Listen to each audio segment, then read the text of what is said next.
जय राधा माधव कुंज बिहारी।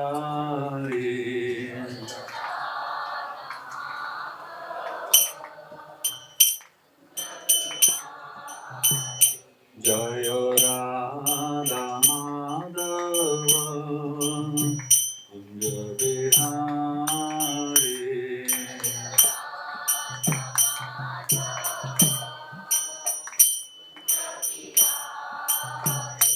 जय गोपीजन वल्लभ गिरिवरधारी।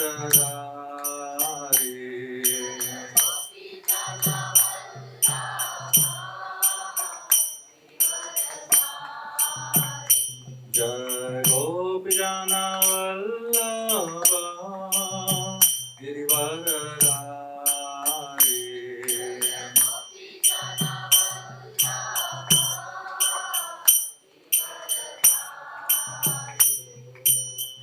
यशोदानन्दन व्रज जनरञ्जन।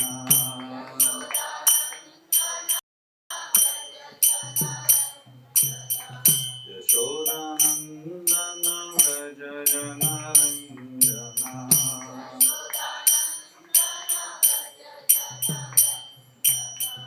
यमुनातीरा वनचारी।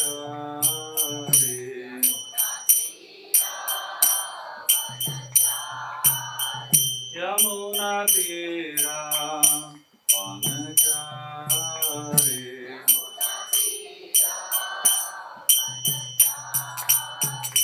जय राधा माधव कुंज बिहारी।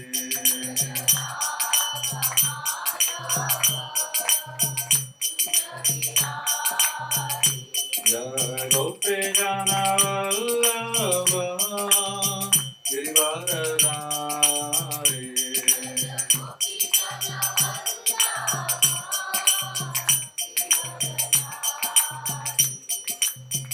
यशोदानन्दन व्रज जनरञ्जन।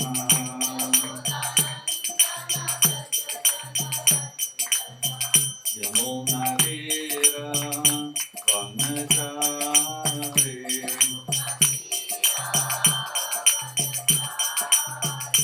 जय राधा माधव कुंज बिहारी।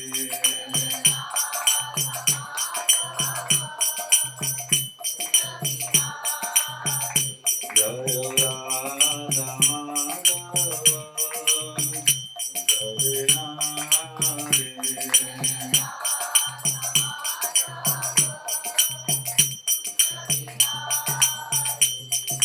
राधा माधव राधा माधव राधे।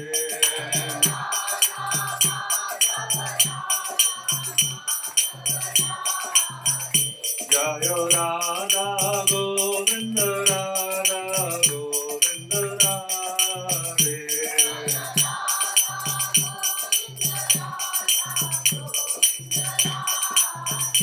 जय राधा मदन मोहन राधा मदन मोहन राधे।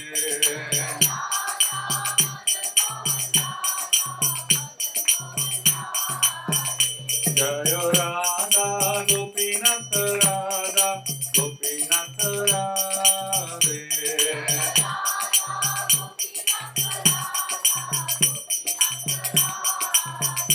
जय जय प्रभुपाद प्रभुपाद प्रभुपाद जय जय प्रभुपाद।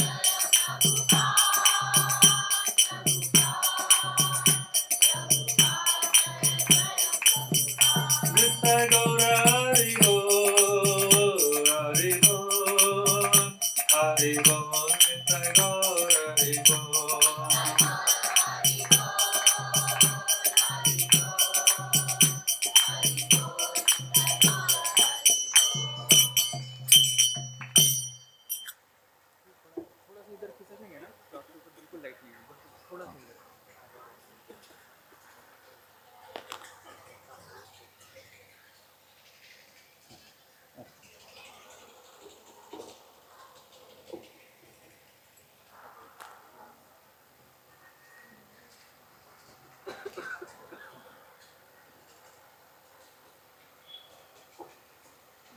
हरे कृष्णा।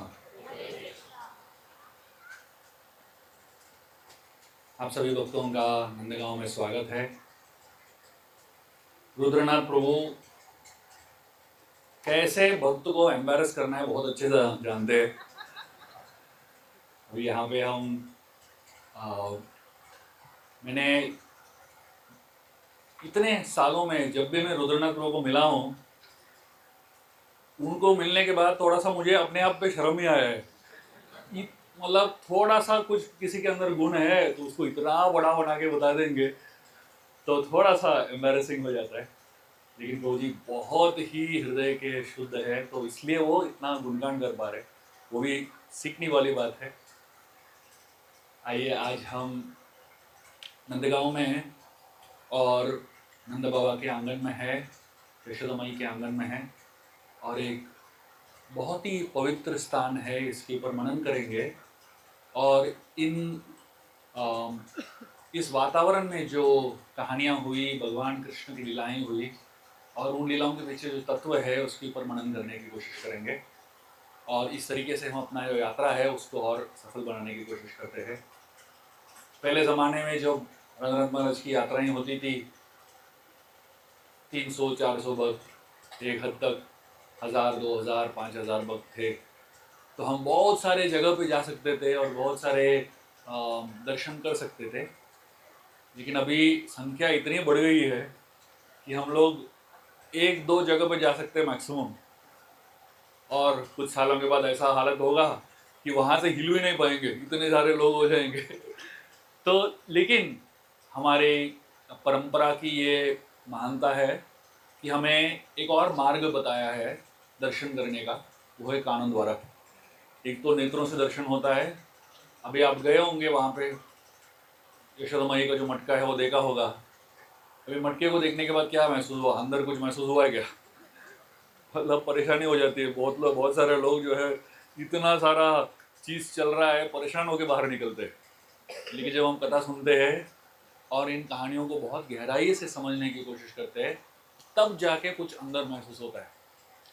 तो आइए अभी हम दर्शन को महत्व न देते हुए, हृदय के अंदर जो दर्शन है, कानों के द्वारा जो दर्शन है, उसको महत्व देते हुए हम नंदगांव के बारे में बातचीत करेंगे और चर्चा करने की कोशिश करते हैं। भगवान कृष्ण की 3 तत्व है: संबंध, अभिधेय और प्रयोजन। और ये 3 तत्व जो है भगवान के शरीर में बहुत ही सुंदर तरीके से दिखता है। जो संबंध तत्व है भगवान के चरणों में एक बेंट है, झुकाव है, उसके रूप में दिखता है। तो हम देखेंगे भगवान जो है हमेशा त्रिभंग रूप में खड़े रहते हैं। जब भी वृंदावन में भगवान का दर्शन करोगे तो त्रिभंग रूप में दर्शन होता है। तो बहुत सारे लोगों को लगता है कि त्रिभंग का मतलब क्या है? भगवान के अंग जो है 3 जगह कर्व्ड है, वो एक तरीका है त्रिभंग देखने का। लेकिन हमारे आचार्य जो है हमें और एक तरीका बताते हैं त्रिभंग रूप देखने का। पहला जो बेंड है वो पैरों में है, वो संबंध तत्व को प्रतीत करता है। और संबंध तत्व के अर्च विग्रह है राधा मदन मोहन। तो नंदगांव में थोड़े ही दूर में, तो हम जहाँ पे नहीं जा सकते हैं उसके बारे में मैं वर्णन करूँगा। यहाँ से थोड़ी दूर में सनातन गोस्वामी का भजन कुटीर है, जहाँ पे उन्होंने बहुत भजन किया और बहुत सारे ग्रंथों का रचना किया। वो भजन कुटीर के पास में राधा मदन मोहन का मंदिर है। और राधा मदन मोहन जो है भगवान के संबंध तत्व को प्रतीत करते हैं, उनके चरणों का जो झुकाव है, बेंट है, उसको प्रतीत करते हैं। तो भगवान के का जो दूसरा बेंड है, त्रिभंग में जो तीसरा भंग है, वो क्या है? भगवान की होठों में एक छोटा सा झुकाव है। अगर भगवान के अर्च विग्रह को बहुत ही केयरफुली देखोगे तो आप देखेंगे कि उनका जो लिप्स है, उनका लेफ्ट लिप जो है राधा रानी की तरफ थोड़ा ज़्यादा झुकता है। तो आचार्य कहते हैं वो दूसरा बेंट है भगवान कृष्ण का त्रिभंग में। और जो दूसरा बेंट है वो अभिधेय तत्व को प्रतीत करता है। और अभिधेय तत्व के जो अर्च विग्रह है वो है राधा गोविंदे। और भगवान का तीसरा बेंट जो है वो आपको बाहर नहीं दिखेगा, वो हृदय के अंदर है। उनका हृदय जो है राधा रानी की तरफ झुका हुआ है। तो ये तीसरा बेंट है। तो ये जो तीसरा बेंट है वो प्रयोजन तत्व को प्रतीत करता है, और वो राधा गोपीनाथ संबंधित जो अर्च विग्रह है वो उनके प्रतिनिधित्व है। बताया जाता है कि वेद बताते हैं कि किसी के पास ये तीनों तत्व है, संबंध विधेय प्रयोजन तीनों तत्व है, वो सबसे बड़ा धनिक आदमी है। ये तीनों तत्वों को जिसको मिला है, और ये तीनों तत्वों को बोलते हैं तीन महाधन, सबसे बड़े धन है इस दुनिया के। और किसी को ये तीनों धन मिल जाएगा, तीनों तत्व मिल जाएगा, तो उस व्यक्ति को कृष्ण प्रेम मिल जाएगा। और हमारा सौभाग्य है कि परम पूज्य राधानाथ स्वामी महाराज ने अपने जीवन में तीनों मंदिरों का स्थापना किया हुआ है। राधा मदन मोहन जीवी में है, राधा गोविंद देव थाने में है, और राधा गोपीनाथ चौपाटी में है। और इन तीनों मंदिरों को हमें दिया है उन्होंने, तो मतलब उनकी तरफ से तो हमारे लिए सब कुछ दे दिया। जो कृष्ण प्रेम के लिए जो चाहिए महाराज ने दे दिया हमें। अभी हमें समझना है उन तत्वों को, और हमें इन विग्रहों के द्वारा उनको अर्चना करके उनकी पूजा करते हुए हमें कृष्ण प्रेम प्राप्त करना है।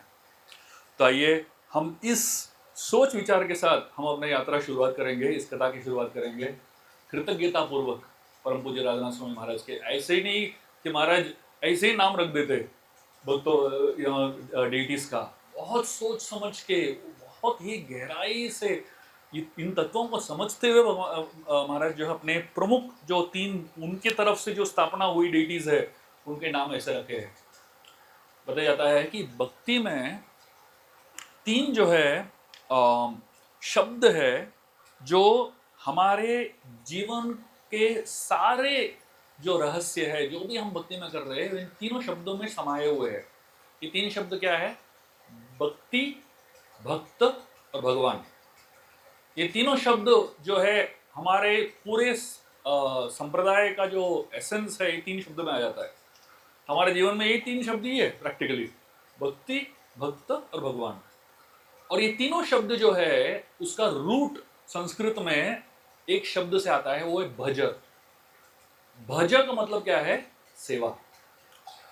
तो भक्त वो है जो भगवान की सेवा करता है, भक्ति वो मार्ग है जिससे हम भगवान की सेवा कर सकते हैं, और भगवान जो है सेव्य वस्तु है, जिनकी सेवा करना है वो है भगवान। तो मतलब हम सब जो है यहाँ पे सिर्फ इसके लिए आए हैं ताकि हम भज या भजन करें, भगवान की सेवा करें। तो सेवा चाहे कोई भी माध्यम से आ जाए, सेवा चाहे वो धाम के दर्शन करने में आ जाए, सेवा चाहे वो जपा करने के रूप में आ जाए, सेवा चाहे सो हरिनाम संकीर्तन करने के रूप में आ जाए, सेवा चाहे तो दामोदर को दिया दिखाने के रूप में आ जाए, या सब्जी कटिंग के रूप में आ जाए, जो भी सेवा आता है वो इस शब्द के अंदर आ जाता है, भज। और जब तक हम भज या सेवा करते रहेंगे तब तक हम इन तीनों शब्दों से संपर्क में रहेंगे, भक्ति, भक्त और भगवान। और जो भी हम सेवा करते हैं वो इन तीनों से संबंधित है। तो मतलब सेवा भक्तों के बिना तो नहीं कर सकते, सेवा तो भक्ति के बिना तो बिल्कुल नहीं कर सकते, और सेवा भगवान के बिना सेवा कैसे होगी, है कि नहीं? तो हम जो भी हमारे जीवन में करते हैं इन शब्दों से ही प्रेरित होता है। कृष्ण भक्ति जो है एक जीव का कर्तव्य है, और कृष्ण प्रेम जो है एक जीव का उद्देश्य है। तो हम सब अपना कर्तव्य करते हुए हम अपने उद्देश्य की तरफ जाएंगे और उस उद्देश्य को प्राप्त करने की कोशिश करेंगे। वृंदावन जो है एक बहुत ही अनोखा स्थान है, क्योंकि भगवान कृष्ण जो है वृंदावन में उन्होंने सिर्फ 11 साल रहे, और उनके पूरा जीवन जो है 125 साल का जो जीवन है महाराज जी ने सुंदर तरीके से बताया, उनमें से सिर्फ 11 साल वृंदावन में रहे। और उन 11 सालों में जो उन्होंने किया लीलाएं, वो एक अद्भुत ही प्रकार की लीलाएं हैं, और यहाँ पे जो रूप लेते हैं वो कहीं और नहीं लेते। और खास बात यह है, ये 11 साल में जो रूप लिया वही उनका इटर्नल रूप है गोलोक वृंदावन में। आप गोलोक वृंदावन में जाएंगे तो भगवान कृष्ण सुदर्शन चक्र के साथ नहीं मिलेंगे, वहां पे भगवान कृष्ण किस रूप में मिलेंगे? ये 4 शब्द है, गोप वेश, गोप के वेश में रहते हैं। तो बताया जाता है कि यशोदा माई पहले भगवान को नहलाती है, यहाँ पे यशोदा कुंड जहाँ पे हम बैठे हैं, यहाँ पे ही भगवान का स्नान होता है रोज। सोचिए कितना पावन जगह है, इसी स्थान पे भगवान घूमते रहे। और ये स्थान पे तो अभी नहाने का प्रोग्राम है, तो नग्न अवस्था में घूमते रहे यहाँ पे। सोचिए तो क्या स्थान है। तो ऑफकोर्स हम लोग अपने आंखों से देखेंगे तो यहाँ पे धूल मिट्टी ये सब दिखेगा, लेकिन अपने आंख बंद करके अपने हृदय से देखेंगे तो यहाँ पे भगवान कृष्ण भागते हुए दिखेंगे आपको। आज भी, कल मैं एक संत को मिला था, वो बता रहे थे भगवान कृष्ण यहाँ पे वृंदावन में कभी भी बड़े रूप में नहीं दिखेंगे। खासकर नंदगांव में तो बड़े रूप में दिखेंगे ही नहीं। यहाँ पे भगवान कृष्ण किसी संत को कभी दर्शन दिया वृंदावन में, बाल रूप में ही दर्शन दिया। कोई भी संत को भगवान जो है ऐसे ही दर्शन नहीं देते, बाल रूप में ही दर्शन देते हैं। एक संत थे जिनका नाम था षडभुज बाबा, सॉरी चतुर्भुज बाबा। तो ये संत जो है हर व्यक्ति उनको चतुर्भुज बाबा बोलता था। तो किसी ने पूछा इनका नाम चतुर्भुज बाबा कैसे पड़ा? भगवान जो यहाँ पे वृंदावन में तो चतुर्भुज बंदा नहीं है कि नहीं, वो तो दो भुजाएं हैं। लेकिन ये बाबा को भगवान ने दर्शन दिया था। तो इन्होंने इस बाबा के मेडिटेशन में भगवान ने दर्शन दिया, और उन्होंने भगवान को किसी के घर पे मक्खन चुराते हुए देख लिया अपने दृश्य में। और जब भगवान जो है मक्खन चुरा रहे थे, बहुत ही ऊंचे लेवल पे मक्खन था, ऐसा हाथ ऊपर करके निकाल रहे थे, तो उनका एक हाथ में मटका था और दूसरा हाथ जो है मक्खन के अंदर था। तो ऐसे हालत में जब थे, उनका धोती छूट गया। अभी प्रभु जी लोग जानते हैं हमारा पूरा इज्जत जो है एक गांठ में टिका हुआ है कि नहीं? मतलब एक गांठ छूट गया, पूरा इज्जत का फालूदा। तो यहाँ पे भगवान जो है वो मक्खन चुरा रहे हैं और वो मक्खन निकालने की कोशिश कर रहे हैं, और यहाँ पे धोती छूट रहा है, और सारे उनके दोस्त हैं और बहुत सारे लोग देखने वाले हैं। तो भगवान टेंशन में आ जाते हैं, अभी धोती छूटेगा तो क्या होगा। तो भगवान ने उस समय 2 और हाथ निकाला और धोती को संभाल लिया, और ये बाबा ने वो दृश्य देख लिया। तब से वो बोलते हैं अरे ये गोपाल का 4 भुज है। तो इसके बाद उनका नाम बढ़ गया चतुर्भुज बाबा। अब सोचिए मतलब किस प्रकार का दर्शन हुआ इस बाबा को। तो इस तरीके से भगवान जब भी यहाँ पे दर्शन देते हैं किसी को, बाल रूप में ही देते हैं। तो भगवान जो है यहाँ पे इसी स्थान पे अपने अपने अलग अलग लीलाएं किए, तो ये गोपवेश बोलते हैं। और जब यशोदा माई जो है उनको नहला के उनको बहुत ही सुंदर वस्त्र पहनाती है, तो ऑफ कोर्स वो राजा है, यशोदा माई जो है रानी है, और कृष्ण जो है राजकुमार है। तो राजकुमार के हैसियत से थोड़ा सा सज धज के ही भेजेंगे, है कि नहीं? तो यशोदा माई जो है बहुत ही इलैबोरेटली डेकोरेशन करती है, और जब यशोदा माई कृष्ण का श्रृंगार करती है, बहुत सोच समझ के करती है। वस्त्र बहुत सुंदर, सबसे कीमती वस्त्र पहनाती है। और बताया जाता है कि जब कृष्ण का डेकोरेशन हो रहा है तो सारे गोप भी आ जाते हैं यशोदा माई को मदद करने के लिए। जो कृष्ण से छोटे उम्र के गोप है वो भगवान के पैरों के का आभूषण करते हैं, जो घुंघरू बांधना, पैरों के नाखून में डिजाइन करना। तो अलग अलग जो आभूषण है, अलग अलग जो डेकोरेशन है, सिर्फ नीचे घुटनों के नीचे जो भगवान से छोटे उम्र के हैं। जो भगवान के बराबर उम्र के जो बच्चे हैं वो कृष्ण के जो कमर है उसका डेकोरेशन करते हैं, और छाती। तो ये एरिया का जो डेकोरेशन है कृष्ण के सेम एज के बच्चे करते हैं। और कृष्ण के से जो बड़े बच्चे हैं वो जो है भगवान का मुकुट, भगवान का जो गले में हार है, कानों में बाली है, वो सब जो है उसके ऊपर मनन करते हैं। तो यशोदा माई जो है सारे जो गोपों को बता रही है इधर ये लगाओ, इधर ये लगाओ। तो पूरा श्रृंगार बहुत ही सुंदर रूप से यशोदा माई करती है। और यशोदा माई श्रृंगार करने के बाद भगवान को वन बेचती है।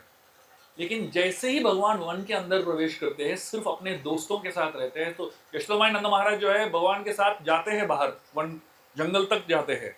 और भगवान जो है जब तक यशोदा माई नंद महाराज उनके पीछे पीछे चल रहे हैं, भगवान बहुत ही शांत स्वभाव के हैं।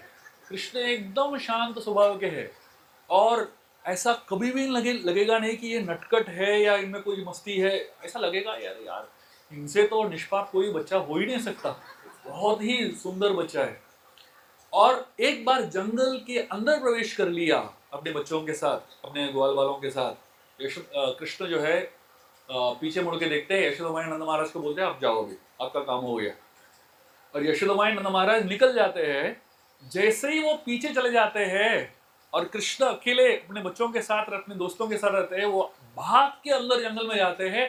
पहला चीज सारे आभूषण को निकाल के फेंकते, जितना आभूषण यशोदा माई ने इतना मेहनत करके डाला सब उठा के पेड़ के नीचे फेंक दिया। और उसके बाद वहां पे दूसरा श्रृंगार होता है भगवान का, और इस बार सिर्फ बच्चे श्रृंगार करते हैं और यहाँ पे कोई रूल्स रेगुलेशन नहीं, कोई भी कुछ भी कर सकता है। और यहाँ पे जब डेकोरेशन होता है भगवान कृष्ण का, ये गोपवेश बोलते हैं इसको।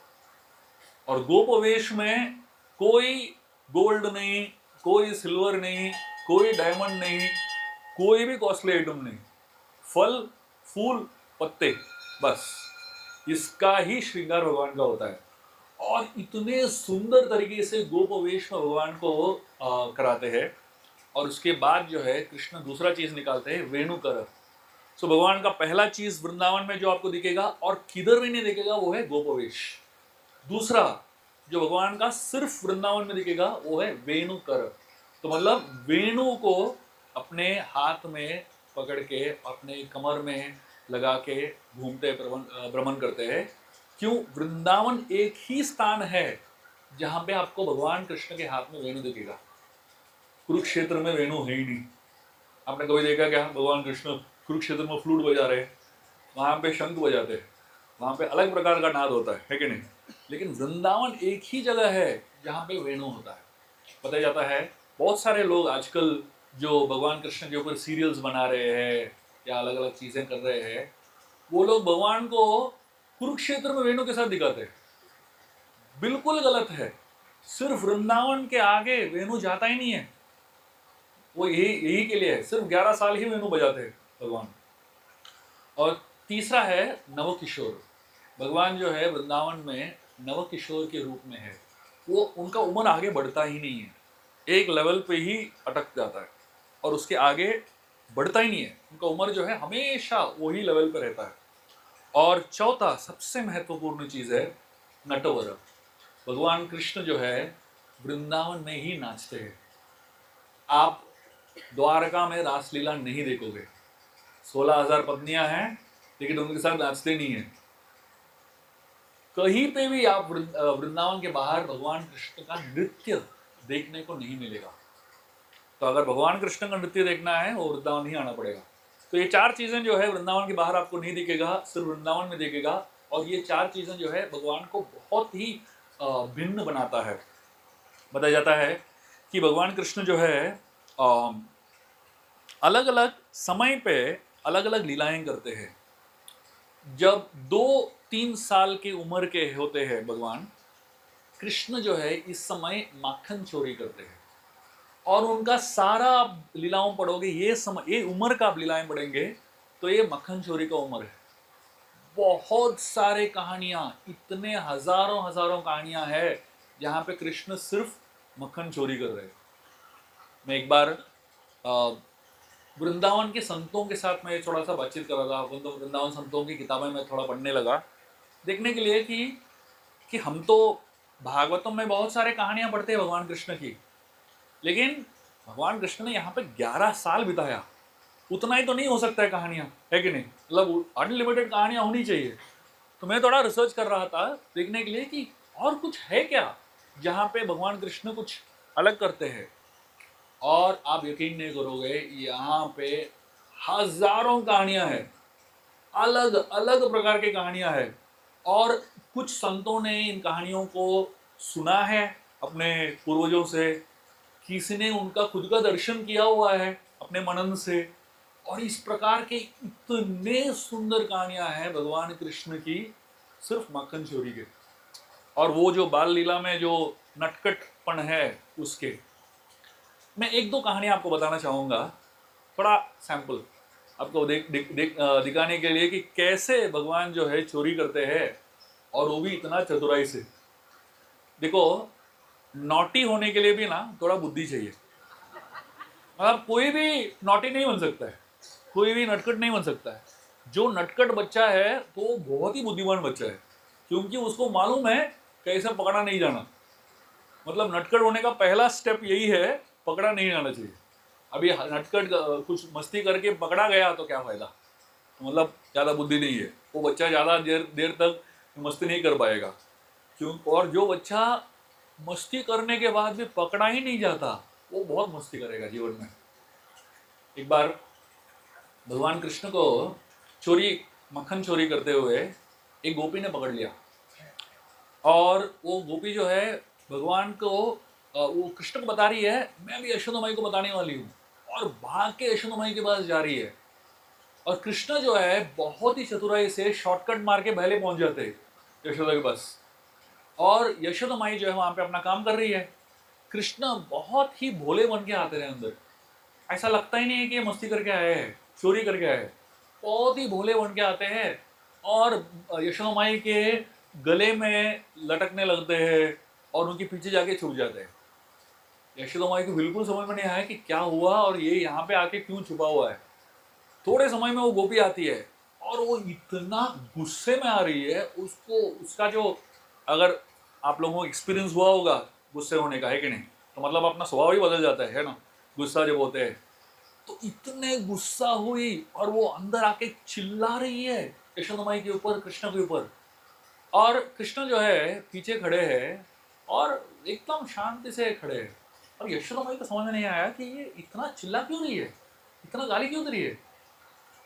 और जब चिल्ला रही है ये गोपी, चिल्लाते चिल्लाते हंसने लगती है, जोर जोर से हंसने लगती है। तो यशोदा माई को समझ में नहीं आता है कि कोई गुस्सा होता है व्यक्ति हंस सकता है क्या। आप अगर जेन्युइनली गुस्सा हो, आप अगले 5 सेकंड में हंस सकते हो क्या? हंसने के लिए 1-2 घंटा लग जाता है कि नहीं। मतलब किसी को मनाना पड़ता है, किसी को 1000 बार सॉरी बोलना पड़ता है, तभी जाके थोड़ा हंसी आती है। लेकिन यहाँ पे चिल्ला रही है और दूसरी सेकंड में हंस भी रही है, थोड़े समय के बाद एकदम शांत हो जाती है और वापस चिल्लाने लगती है, और एक क्षण के बाद वापस हंस रही है। यशोदा माई को समझ में नहीं आता है क्या चल रहा है यहाँ पे। तो उसको पूछती है, आप क्या कर रहे हो? और वो बोलती है, मैं यहाँ पे कुछ नहीं कर सकती हूँ, बोल के निकल जाती है। यशोदा माई को समझ में नहीं आया कि क्या हुआ। एक्चुअली क्या हुआ, भगवान कृष्ण जो है पीछे खड़े हैं और पीछे से एकदम अजीब अजीब प्रकार का चेहरा बना रहे, और इतने अजीब प्रकार का चेहरा बना रहे, उनका मुंह जो है इतना विकृत हो रहा है कि ये जो गोपी है ये संभाल ही नहीं पा रही है, हंसी कंट्रोल ही नहीं हो रहा है। और जैसे ही हंसी कंट्रोल में आ गया, ये चिल्लाने लगी, वापस कृष्ण चेहरा बनाने लगे। वो गोपी समझ गई यहाँ पे मैं कंप्लेंट कर ही नहीं सकती हूँ, वो निकल जाती है। तो यशोदा माई को बिल्कुल समझ में नहीं आता है, क्योंकि कृष्ण पीछे खड़े हैं, उनको बिल्कुल समझ में नहीं आ रहा है कि कृष्ण क्या कर रहे हैं। तो यशोदा माई कृष्ण पूछते हैं, इसको क्या हो गया? कृष्ण बोलते हैं, ये बतंग है, ऐसे ही करेगी। तो यशोदा माई उस कृष्ण को पूछते हैं, बतंग कौन है? यशोदा माई ने बतंग करके शब्द कभी सुना ही नहीं जीवन में। तो कृष्ण बोलते हैं, मतंग की बहन है। अभी यशोदा माई पूछते हैं, मतंग कौन है? उसका जवाब नहीं देते, भाग जाते कृष्ण। मतंग मतंग कुछ है ही नहीं, ऐसे ही शब्द बना लेते भगवान।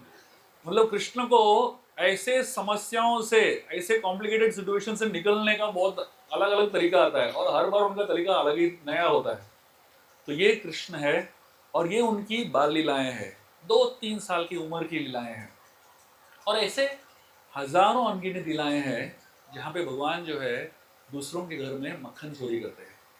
एक बार एक गोपी के घर पे भगवान मक्खन चुरा रहे थे, और गोपी अंदर आ गई, समय पर आ गई, और दरवाजा खोल के देख लिया कि कृष्ण का हाथ जो है मक्खन के अंदर है और खा रहे हैं। और गोपी जो है चिल्लाती है और कृष्ण को बोलती है, कृष्णा मेरे घर में मक्खन क्यों चोरी कर रहे हो? कृष्ण उसको देखते हैं, बोलते हैं, इधर उधर देख रहे हैं, अच्छा ये तुम्हारा घर है? मुझे लगा मेरा घर है। सोचो, किसी और के घर पे जाके इधर उधर देख के बोल रहे हो मेरे को लगा मेरा घर है। आचार्य कहते हैं एक्चुअली कृष्ण सही है, क्योंकि पूरा ब्रह्मांड तो उनका ही है, और ये गोपी आके बोल रही है मेरा घर है। तो कृष्ण बोल रहे हैं अच्छा तुमको लगा तुम्हारा घर है, एक्चुअली सब कुछ तो मेरा ही है। तो तत्व के रूप हिसाब से देखेंगे तो ये तत्व में सही है, लेकिन भगवान की 2-3 साल की उम्र के हिसाब से देखेंगे तो ये अलग ही प्रकार का लीला है। तो भगवान कृष्ण जो है ये 2-3 साल की उम्र तक मक्खन चोरी करते रहे। उसके बाद जब 6 से 10 साल के हुए, ये पौगंड लीला बोला जाता है। तो ये नंदगांव जो है पौगंड लीला के लिए बहुत फेमस है, बिकॉज ये जो समय है जहाँ पे भगवान कृष्ण जो है बड़े गायों को चराने के लिए जाते हैं। 6 साल उम्र जो है, और वृंदावन में बताया जाता है कि ये साल जो है 6 साल जब बच्चा हो जाता है, बच्चा बहुत रिस्पॉन्सिबल हो जाता है। तो मतलब बड़े गाय दे सकते हैं उस बच्चे को। अभी हमारे बच्चे 6 साल की उम्र में कौन सा रिस्पॉन्सिबिलिटी लेते बताइए आप। मतलब 6 साल की उम्र में और भी रिस्पॉन्सिबिलिटी लेस बन जाते हैं, है कि नहीं। वृंदावन में आप देखिए ट्रेनिंग ऐसा होता है कि 6 साल के बाद जो है बच्चों को पूरा रिस्पॉन्सिबिलिटी, 9 लाख गायों का रिस्पॉन्सिबिलिटी कृष्ण को दिया यशोदा माई ने। अब सोचिए कैसा किस प्रकार का ट्रेनिंग हो रहा है। तो 6 साल की उम्र में भगवान कृष्ण जो है गाय को लेके चराने के लिए चले जाते हैं। तो ये जो पौगंड लीला के समय जो है कृष्ण जब गाय संभालने के लिए तैयार हो जाते हैं, तो यशोदा माई भगवान कृष्ण को 5 बहुत महत्वपूर्ण गिफ्ट देती है। 6 साल की उम्र में भगवान कृष्ण को कौन सा गिफ्ट मिला देखिए। तो हमारे बच्चे जो है हमसे PS5, प्ले स्टेशन ऐसा सब मांगते हैं, है ना, मोबाइल फोन, ये वो। भगवान कृष्ण को 6 साल की उम्र में यशोदा माई ने 5 बहुत महत्वपूर्ण गिफ्ट दिए। पहला गिफ्ट यशोदा माई ने कृष्ण को दिया वो है रस्सी, जिससे गाय को बांध सकते हैं। जब एक गिफ्ट दिया, यशोदा माई ने कृष्ण को बताया गिफ्ट को कैसे यूज करना है। यशोदा माई ने कृष्ण को बताया इस रस्सी के साथ जब आप वन जा रहे हो और जंगलों के अंदर जो है बहुत गहराई तक पहुंच जाते हो, और आपको ये इंश्योर करना है कि गाय बहुत दूर न जाए, उनको एक पेड़ के साथ बांध दो, उसके लिए रस्सी है। दूसरा गिफ्ट कृष्ण को देती है वो है वेणु। बताती है जब आप गाय को लेके जाने वाले हो, चराने के लिए लेके जाने वाले हो, उनको पहले उठाना पड़ता है। उनको उठाने के लिए आप वेणु बजाओ, बहुत ही मधुर स्वर से वेणु बजाओ, तो सारे गाय उठ जाएंगे और प्रेम से जो है आपके साथ आएंगे। अब सोचिए किस प्रकार से गाय को उठाया जाता है वृंदावन में, मधुर बांसुरी बजाते हुए। हम सबको अलार्म क्लॉक का जो आवाज है, इतना खतरनाक आवाज के साथ उठना पड़ता है कि नहीं। लेकिन वृंदावन में गाय को इतने मधुर स्वर के साथ उठना पड़ता है, और वो भी कृष्ण बजा रहे हैं। सोचिए कितना मधुर रहेगा। तीसरा गिफ्ट यशोदा माई कृष्ण को देती है वो है छड़ी, स्टिक। कहती है कृष्ण को ये छड़ी जो है तब इस्तेमाल करना जब कोई गाय जो है आपकी सुनती नहीं है। जब कोई गाय, कोई बछड़ा आपका बिल्कुल ही नहीं सुन रहा है, तो ये छड़ी दिखाओ। यशोदा माई एग्जाम्पल भी देती है, जैसे मैंने आपको दामोदर लीला के समय छड़ी दिखाया था। तो छड़ी से मारो मत गाय को, बस दिखाओ। वो छड़ी देखेगी तो गाय डर जाएगी। तो यशोदा माई ने कृष्ण को छड़ी से मारा नहीं, बस दिखाया, तो कितना डर गए। कृष्ण बराबर समझ गया एग्जाम्पल। और चौथा चीज यशोदा माई ने कृष्ण को दिया बफेलो हॉर्न या ब्यूगल। तो जब आप सारे गाय को वापस बुलाना चाहते हो, तो उस समय ये ब्यूगल से बजाओ। बजा जाता है। भगवान कृष्ण जो है एक स्थान है जहां से सारे गाय को वापस बुलाते हैं, वो है तेर कदम। यहां से बहुत ही नजदीक है। तेर मतलब, तेर लगाना मतलब it's like calling out to the cows. तो भगवान कृष्ण वहां पे खड़े होते हैं और ये ब्यूगल से बजाते हैं। कभी बांसुरी बजाते हैं, कभी ब्यूगल बजाते हैं। वो उनका मोबाइल फोन है। तो हम लोग मोबाइल फोन से नंबर डायल करते हैं ना, किसी को आ जाओ बुलाते हैं ना। तो यहाँ पे भगवान कृष्ण जो है हजारों लाखों गाय जो है पूरे जंगल में अलग अलग जगह पे है, विस्तृत है, उन सबको इकट्ठा कैसे करेंगे? बस एक फोन कॉल, एक बार ब्यूगल बजाते हैं, सारे गाय को अपना अपना नाम सुनाई देता है। ये भी एक हरिनाम संकीर्तन है। हम सब लोग जो है भगवान का नाम लेते हैं और भगवान भक्तों का नाम लेते हैं। ऐसा मत सोचिए कि सिर्फ आप हरिनाम संकीर्तन कर रहे हो, भगवान भी हरिनाम संकीर्तन कर रहे हैं अपने भक्तों का नाम। तो नाम जप जो है सबको करना ही है। भगवान भी हो गए तब भी नाम जप भी करना है। भगवान जो है अपने सारे भक्तों का नाम जप करते रहते हैं, कंटिन्यूसली नाम जप करते हैं। तो यहाँ पे भगवान, ओनली डिफरेंस क्या है कि हम भगवान का नाम ले रहे, कृष्ण का नाम ले रहे, तो एक ही कृष्ण है, हम उनका नाम ले सकते हैं। लेकिन कृष्ण का सोचो कॉम्प्लिकेशन, लाखों हजारों भक्त है, उन सबका नाम कैसे लेंगे भगवान एक एक करके?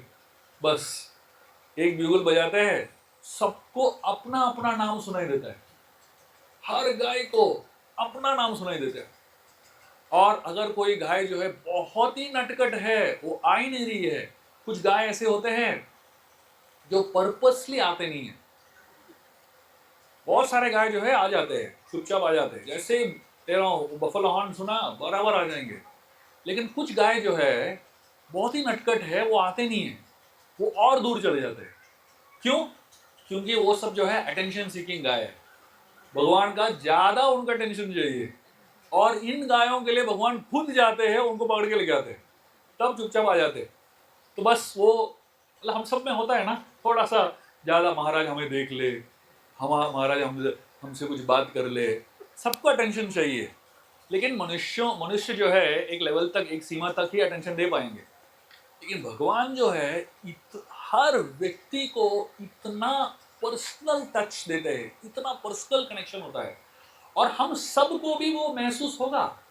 अगर हम सही में भक्ति करेंगे, अगर सही में हम नाम जप करेंगे, सही में भगवान के ऊपर मनन करेंगे, अच्छे से करेंगे, तो हम सबको भगवान का जो कनेक्शन है, भगवान का जो वेणु है, भगवान का जो ब्यूगल है, और भगवान का जो पर्सनल टच है, वो महसूस होगा। ये भक्ति की शक्ति है। हजारों लाखों करोड़ों लोग हैं जिनको भगवान का सानिध्य, कनेक्शन, पर्सनल कनेक्शन मिल चुका है। और आप सभी लोग भी, आप सभी को एटलीस्ट एक तो महसूस हुआ ही होगा, एक तो एक्सपीरियंस तो हुआ ही होगा, जिसके वजह से आप यहाँ पे टिके हो, है कि नहीं? मतलब इतने वर्षों से आप टिके हो, इतने वर्षों से भक्ति कर रहे हो, तो मतलब एक तो अनुभव हुआ ही होगा। और यूजुअली जो है ये शुरुआत के दिनों में होता है। एक शुरुआत के दिनों में हम भक्ति करना शुरू करते हैं, तब एक दिन जब आप कीर्तन में बैठे हो, आपकी आंखों से अश्रु आने लगते हैं अपने आप। एक दिन जब कथा में बैठे हो, आपके रोमांच खड़े हो जाते हैं, आपको लगता है भाई यही जीवन है, इधर ही मुझे अपना जीवन बिताना है। कोई दर्शन ले रहे हो भगवान के सामने, इतना पावरफुल एक्सपीरियंस हुआ, आपको लगता है भाई मुझे और कुछ नहीं चाहिए, यही मेरा जीवन है।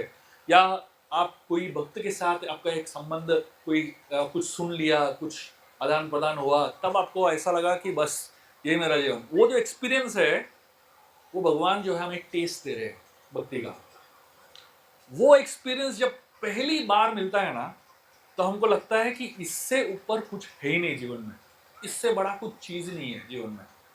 वो जो एक्सपीरियंस है, वो भगवान का एक सैंपल है आपके लिए।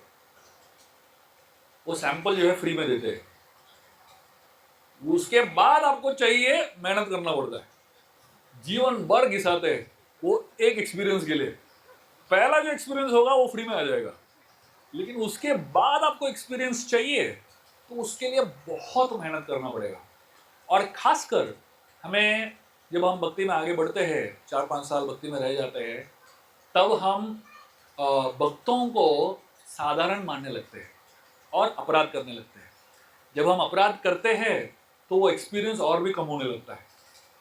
जब तक हम बहुत ही शुद्ध मन से और अपराध न करते हुए भक्ति करेंगे, तब तक ये एक्सपीरियंसेस आता रहेगा। कम आता है, मतलब पहली बार तो बहुत पावरफुल आता है, लेकिन उसके बाद धीरे धीरे कम होने लगता है। लेकिन जैसे आप अपराध करोगे, वो और घटने लगता है। तो जब हम यहाँ पे आते हैं, वृंदावन में आते हैं, ये सब स्थानों में आते हैं, ये हमारे लिए एक रिचार्ज का मौका है। ये यहाँ पे वृंदावन में ये एक्सपीरियंसेस का कोई कमी नहीं है, भर भर के आपको अनुभव मिल सकता है वृंदावन में, क्योंकि भगवान जो है का प्रेजेंस बहुत ही पावरफुल तरीके से वृंदावन में होता है। लेकिन उसको एक्सपीरियंस करने के लिए आपको तीव्रता रखना पड़ेगा। इसलिए ज़्यादातर यात्राएं जो है उसमें थोड़ा सा ऑस्टेरिटी होता ही है। किसी के कमरे में शीशा ही नहीं है, तिलक कैसे लगाए भाई, शीशा ढूंढ रहे हैं, गीजर भी नहीं है शीशा। किसी के कमरे में गीजर नहीं चल रहा है, किसी के कमरे में आपके पहले 10 जो लोग आके रह चुके हैं उनका सब साबुन पड़ा हुआ है वहाँ पे कोने में। मैं सोच रहा मैं किधर आ गया, क्या कर रहा हूँ यहाँ पे। ये जो है शुद्धिकरण है, ये अलग अलग प्रकार के शुद्धिकरण होता है। तो इससे आप डिस्टर्ब मत होइए, इससे आप डिस्टर्ब हो जाएंगे तो आपका फोकस चला जाएगा। जिसके लिए आप यहाँ पर आए हो वो आप मनन करने के लिए आए हो, भगवान कृष्ण को एक्सपीरियंस करने के लिए आए हो। हर हर कोने में भगवान कृष्ण है, उसको एक्सपीरियंस करना है तो आपको बहुत ही अंदर से तीव्र तीव्र होना पड़ेगा, तभी आपको एक्सपीरियंस होगा। और ऐसे नहीं कि भगवान जो है यही रूप में आएंगे, वेणुगर रूप में या गोप वेश में, ऐसा नहीं है। भगवान कोई भी रूप में आ सकते हैं, एक रिक्शा ड्राइवर के रूप में भी आ सकते हैं। आपको क्या पता, बोल के आएंगे क्या मैं भगवान हूँ, मैं रिक्शा ड्राइवर नहीं हूँ।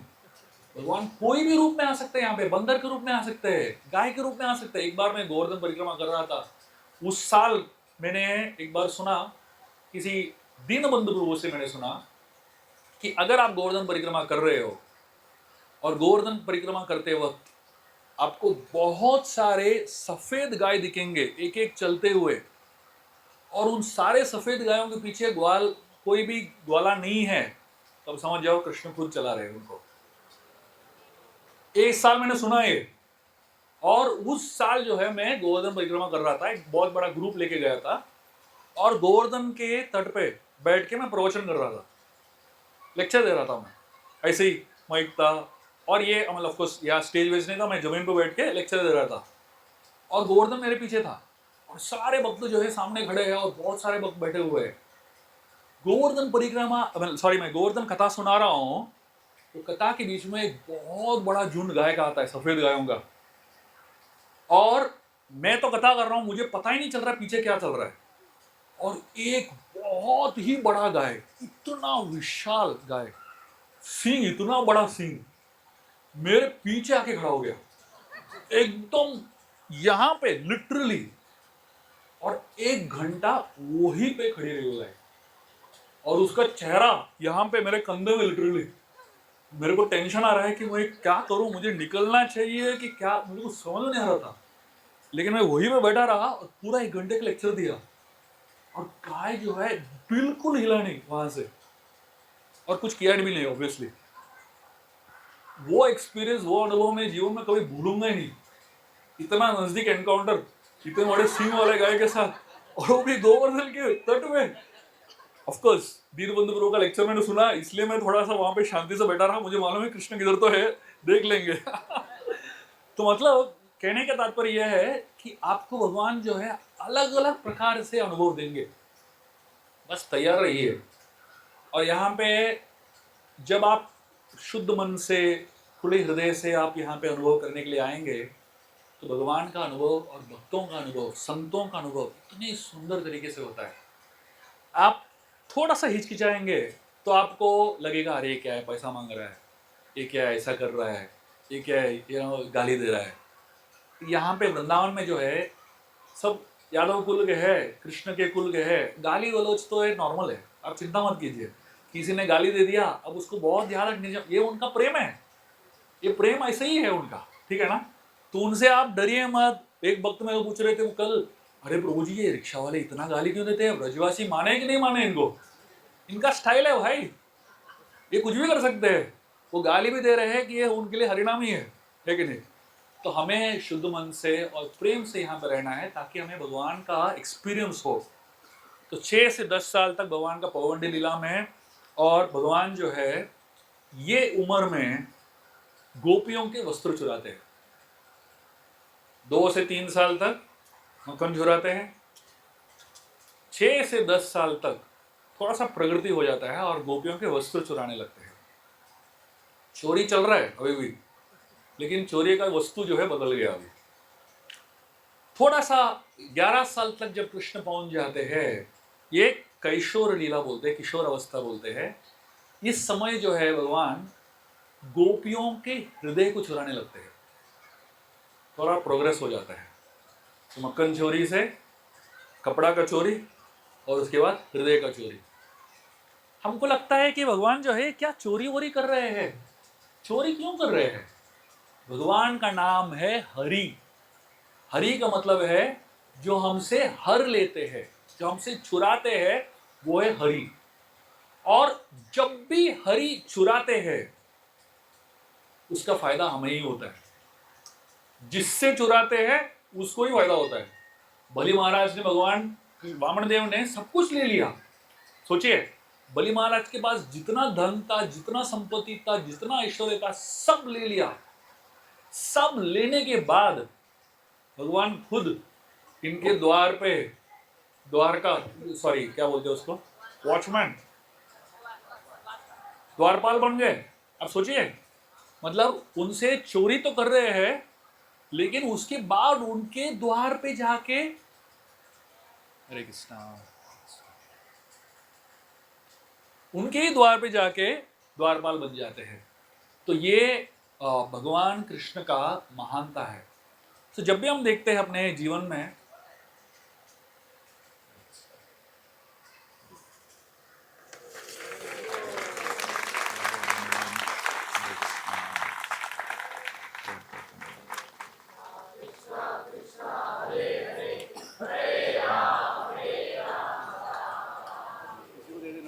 हाँ हाँ बिल्कुल, बहुत धन्यवाद, बहुत धन्यवाद। एक गौशाला है, हाँ मैं बोल दूंगा, मैं अनाउंस कर यात्रियों को उससे चलती है हमारी गौशाला। बिल्कुल मैं बोलूँगा। ठीक, थैंक यू, बहुत धन्यवाद। हरे कृष्णा। हरे कृष्णा।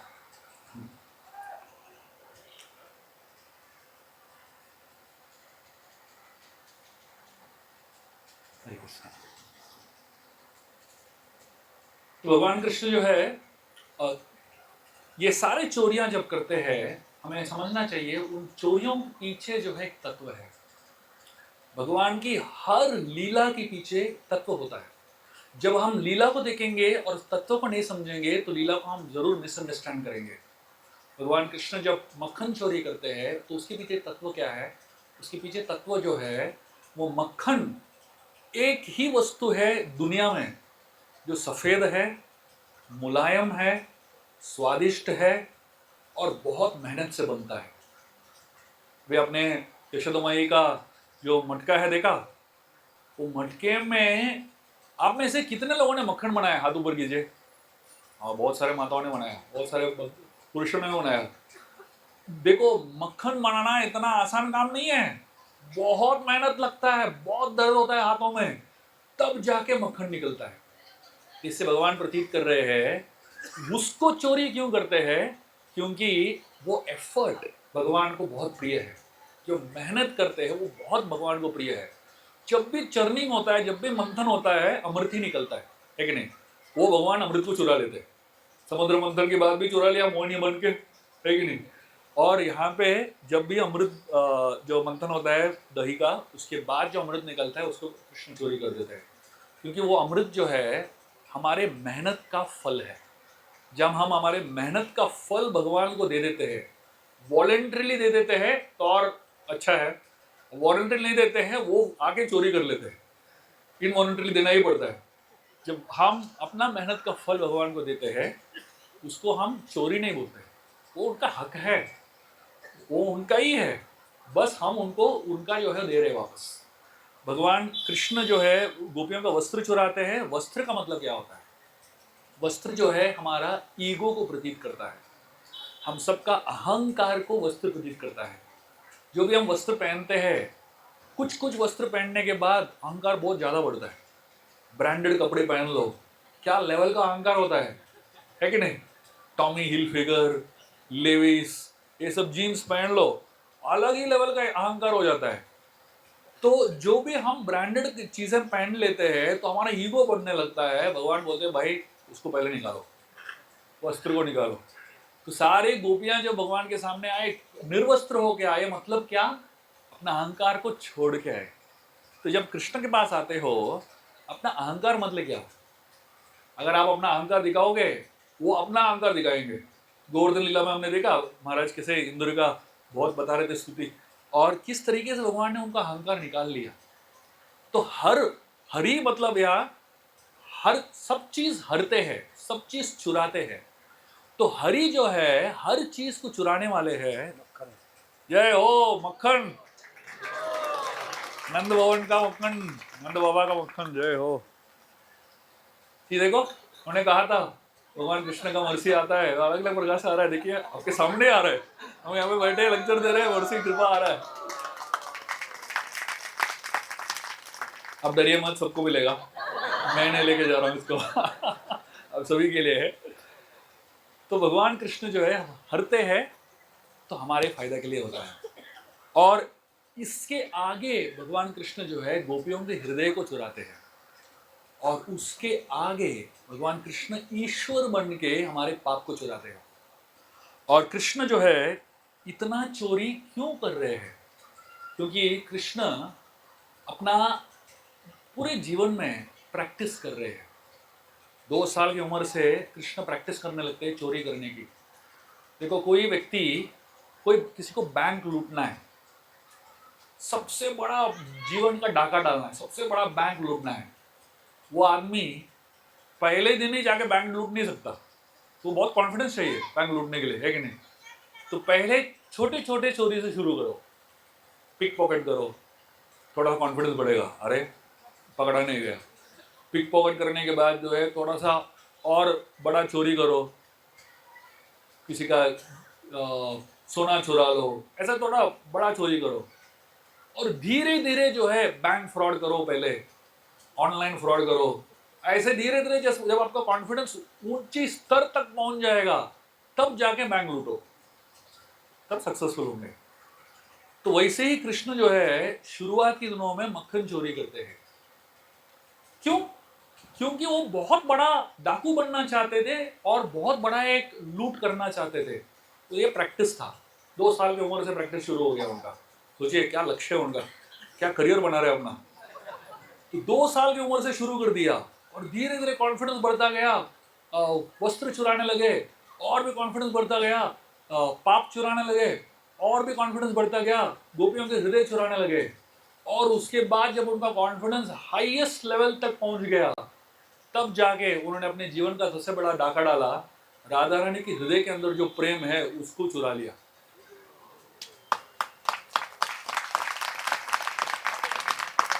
प्रेम के बहुत लेवल्स होते हैं, और राधा रानी के हृदय के अंदर जो प्रेम है वो सबसे श्रेष्ठ, सबसे उत्तम के लेवल का प्रेम है। और वो जो प्रेम है उसका रंग है सुवर्ण, सोने का रंग होता है।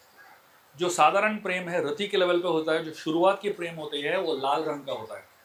लेकिन जब प्रेम गाढ़ा होने लगता है, तो धीरे धीरे स्नेह, मान, ऐसे अलग अलग स्तर पे आता है, तो एक लेवल पे पहुंचता है जो सबसे उत्तम लेवल है, उसको बोलते हैं मदनाक्य महाभाव। ये राधा रानी के लेवल का प्रेम है। और जब कृष्ण उस प्रेम को चुराते हैं, तब जाके उनका रंग श्याम वर्ण से गौर वर्ण बन जाता है। और ये सबसे बड़ा उनके जीवन का चोरी है। और उस चोरी से उन्होंने जो संपत्ति कमाया अभी भी बांट रहे। हम सब जो है हरिनाम संकीर्तन के द्वारा पूरी दुनिया को हम जो बांट रहे हैं, वो ये राधा रानी का प्रेम जो है, जो महाप्रभु ने दिया है इस संप्रदाय में, वो हम प्रभुपाद के माध्यम से हम पूरी दुनिया को बांट रहे हैं। ये जो स्थान है नंद भवन, वो स्थान है जहाँ पे भगवान कृष्ण और श्रीमती राधा रानी, उनका पहला मिलन हुआ। यहाँ से थोड़ी ही दूर एक जगह है जिसका नाम है सांकेत वन। सांकेत वन जो है वो एक स्थान है जहाँ पे राधा रानी वहाँ पे थी, और उस समय कृष्ण वहाँ से गुजर रहे थे। तब तक कृष्ण और राधा रानी मिले ही नहीं। तो कृष्ण उधर से गुजर रहे थे, तो योग माया ने कृष्ण को ऐसे बुलाया, आओ आओ, संकेत करते हुए। तो क्योंकि योग माया ने उनको संकेत करते हुए बुलाया, वो जगह का नाम बन गया संकेत वन। और कृष्ण को राधा रानी से मिलाया, और राधा रानी को कृष्ण से मिलाया, और दोनों की कुंडली बराबर मैच किया, वहां पे वो स्थान है जहां पे दोनों का कुंडली मैच होता है। अब सोचिए कृष्ण और राधा रानी का कुंडली मैच होगा, क्या लेवल का मैचिंग होगा, है कि नहीं। तो वो स्थान है वो साकेत वन, वो यहीं पे है, पास में ही है। यहाँ पे जब हम बैठे हैं, ये नंद बाबा का गौशाला है। नंद बाबा का गौशाला जो है बहुत ही प्रसिद्ध गौशाला है, और यहाँ पे भगवान कृष्ण और गाय के बीच में जो संबंध है इतना घनिष्ठ संबंध है। एक बार भगवान कृष्ण गाय चरा के वापस आते हैं अपने घर, जो नंद भवन में बैठे हैं, और यशोदा माई उनको खिला रही है। और यशोदा माई जो है, जब कृष्ण वापस आते हैं, कृष्ण जो अपने दोस्तों को लेके आते हैं, और सारे दोस्तों को बिठा के यशोदा माई जो उनको खिलाती है दूध, जिसमें शक्कर मिला हुआ है और जिसमें चावल डाला गया है, गरम चावल। तो कृष्ण जो है उस दूध और चावल को खा रहे हैं अपने दोस्तों के साथ। और जब भगवान कृष्ण अपने दोस्तों के साथ खा रहे हैं, वो इतना एक्साइटेड होते हैं, लोगों दोस्तों के साथ बातचीत कर रहे हैं, बातचीत करते करते खा रहे हैं, तो उनके शरीर में सारा दूध गिर रहा है। भगवान कृष्ण का शरीर जो है काला है, और उसके ऊपर सफ़ेद दूध गिरा हुआ है, इधर उधर छिड़का हुआ है दूध है। अब सोचे कितना सुंदर दृश्य होगा।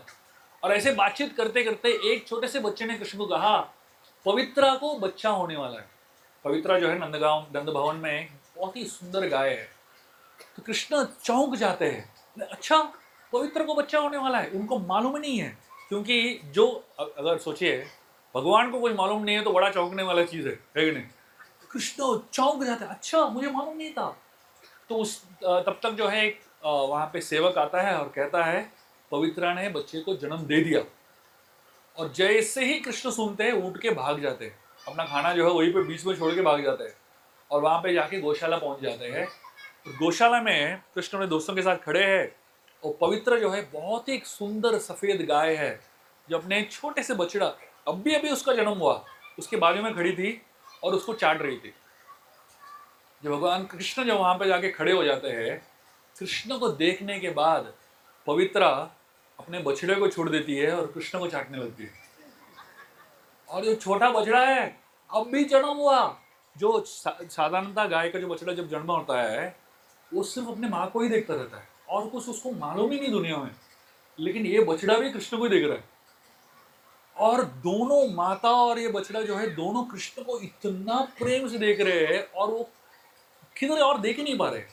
तो कृष्ण क्या करते हैं मालूम है, दोनों का चेहरा अपने अपने दोनों हाथों में लेते हैं और दोनों का चेहरा जो है घुमा देते हैं ताकि वो एक दूसरे को देख सके। भक्त जो है भगवान के पास जाना चाहते हैं, लेकिन भगवान जो है वापस आपको भक्तों के पास ही भेजते हैं। ऐसे नहीं कि भगवान के पास पहुंचने के बाद भक्त नहीं चाहिए, आपको हमेशा भक्त चाहिए ही चाहिए। आप गुरु के माध्यम से भगवान तक पहुंचते हो, भगवान वापस आपका मुंह जो है चेहरा जो है गुरु के पास ही भेजते हैं। तो ये भगवान का बहुत ही सुंदर लीलाएं इस स्थान पे होती है। जो पवित्रा अपने बछड़े को चाट रही है, बछड़ा जो है खड़े होने की कोशिश कर रहा है, जब खड़ा हो रहा है गिर रहा है, तो भगवान कृष्ण क्या करते हैं, अपने दोनों हाथों को उस छोटे से बछड़े के नीचे रखते हैं और उनको उठाते हैं, उनको मदद करते हैं खड़े होने में।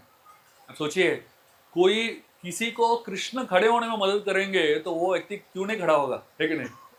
तो इस तरीके से जो बछड़ा है खड़ा हो जाता है और एक ही क्षण में पूरे चारों पैरों में खड़े होके भगवान कृष्ण को देखने लगता है। ये है नंद भवन की कहानियाँ, और यहाँ पे इतने अनगिनत कहानियाँ हैं। हम यहाँ पे पूरा दिन भी कथा करते रहेंगे तो कम पड़ेगा, और पूरा दिन भी हम नंद भवन की महानता के बारे में सुनते रहेंगे तो कम पड़ेगा। यशोदा माई और नंद महाराज जो है यहाँ के राजा और रानी हैं, और भगवान कृष्ण उनके बच्चे हैं। नंद भवन की एक खास बात है, नंदग्राम में एक खास बात यह है कि पूरी दुनिया में जहाँ पे भी जाओगे लोग जो है भगवान से मांगने के लिए जाते हैं, है कि नहीं। हर मंदिर में जाते हैं कुछ न कुछ मांगते हैं। तिरुपति बालाजी में लोग पूरा तो बिजनेस कर लेते हैं भगवान के साथ, है कि नहीं। वहाँ पे तो पूरा कॉन्ट्रैक्ट चलता है कृष्ण के साथ। तो हर मंदिर में लोग जाते हैं कृष्ण से मांगते ही रहते हैं, लेकिन नंदग्राम एक ऐसा स्थान है जहाँ पे लोग कृष्ण से मांगने के लिए नहीं आते। यहाँ पे एक ऐसा एक ही स्थान है जहाँ पे लोग आते हैं कृष्ण को आशीर्वाद देने के लिए। तो यहाँ पे जो लोग आते हैं वात्सल्य भाव में आते हैं, और यहाँ पे कृष्ण को आशीर्वाद देते हैं जुग जुग जियो। तो यहाँ पे आप सभी लोग कृष्ण से वरिष्ठ है, कृष्ण से बड़े हैं, तो यहाँ पे आप आके कृष्ण को आशीर्वाद देके जाइए। कृष्ण यहाँ पे लाला है, कृष्ण यहाँ पे बच्चे हैं, और कृष्ण जो है बहुत ही असहाय रूप में होते हैं यहाँ पे नंदग्राम में।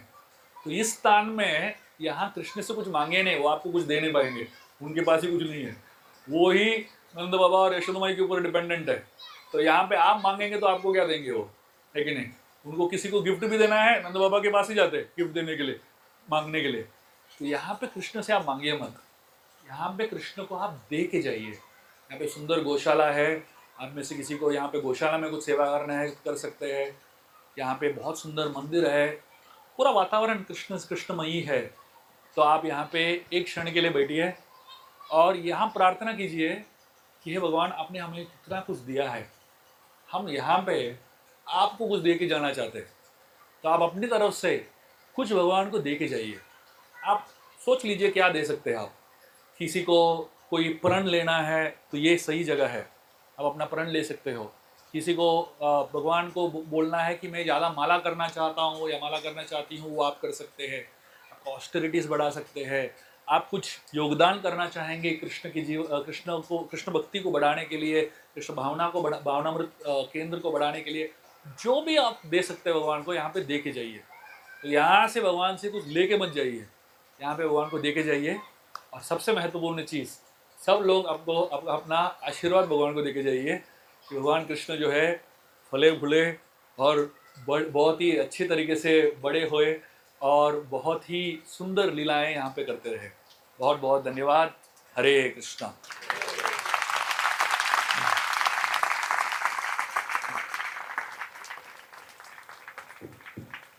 हरे कृष्णा। कैसा लगा आप सबको बताइए? बस ऐसे ही, इतना ही, ऐसे ही।